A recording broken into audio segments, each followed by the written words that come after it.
Pinamalas ng 2nd Cagayan Provincial Mobile Force Company ang kanilang malasakit at dedikasyon sa komunidad sa pamamagitan ng matagumpay na implementasyon ng project models sa Barangay Kapanikyan, Alakapan, Cagayan nito lamang ika-29 ng Nobyembre taong kasalukuyan.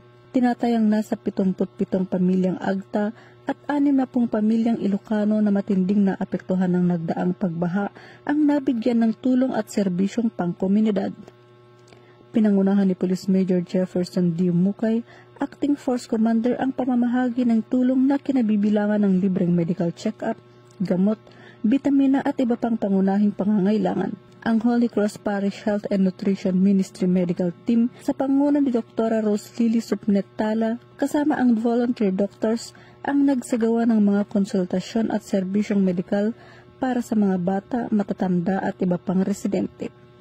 Bilang karagdagang suporta, namahagi ang 2nd Cagayan PMFC ng kaldero at kaserola para sa bawat pamilyang Agta, gayon din ng relief goods, bigas at 100 gift packs para sa mga bata na may kasamang papremyo at candies. Naging masigla rin ang programa dahil sa isinagawang feeding activity para sa lahat ng dumalo at libreng gupit mula sa kapulisan at kasundaluhan.